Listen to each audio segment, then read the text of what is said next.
ఇక్కడ కాంగ్రెస్ పార్టీ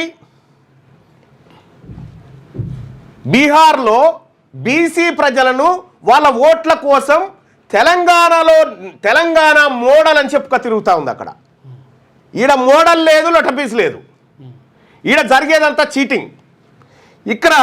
అక్కడ ముఖ్య హామీలు లోకల్ బాడీలో ఎక్స్ట్రీమ్లీ బ్యాక్వర్డ్ క్లాసెస్కి రిజర్వేషన్ పెంచుతామని చెప్పింది. అక్కడ 20 నుంచి 30%, 50% రిజర్వేషన్ క్యాప్ను దాటుతామని చెప్పింది. మరి ఇప్పుడున్నోడు ఎందుకు దాటలేకపోయిండు? ఈడ దాటు ఫస్ట్.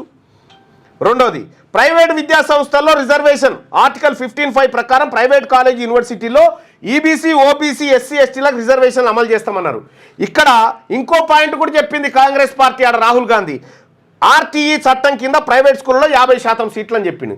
ఇక్కడ తెలంగాణ రాష్ట్రంలో RTE right to education act 2009 ప్రకారం ఇక్కడ సీట్లు కేటాయించమంటే ఇక్కడ తప్పించుకొని తిరుగుతున్న కాంగ్రెస్ పార్టీ బీహార్లో న్యాయం చేస్తా అని పోతా ఉంది. 25% ఫ్రీగా పిల్లలకి ఇవ్వాలంటే ఇవ్వకుండా మోసం చేస్తూ ఉంది.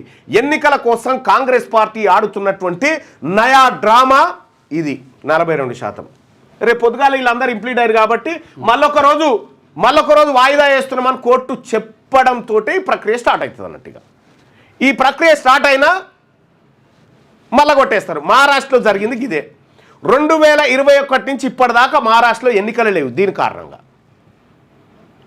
కారణంగానే 27% రిజర్వేషన్ అంశం. ఇంకా కొన్ని ఘటనలు ఏంటంటే ఉత్తరప్రదేశ్, హర్యానాలో జరిగినటువంటి 2 ఇన్సిడెంట్లు చెప్తా. ఎలక్షన్ అయిపోయిన తర్వాత విజేత గెలిచిండు, పోయిండు, కుర్చీలో కూర్చుండు, 2 ఏళ్ళు సర్పంచ్గా ఉన్నాడు. ఉన్న తర్వాత ఏమైంది ఎరికేనా? ఈ ఎన్నికలు అక్రమంగా జరిగినాయి, ఈ రద్దు అని చెప్పి ఎన్నికలు రద్దు చేసి మళ్ళీ కొత్త ఎలక్షన్.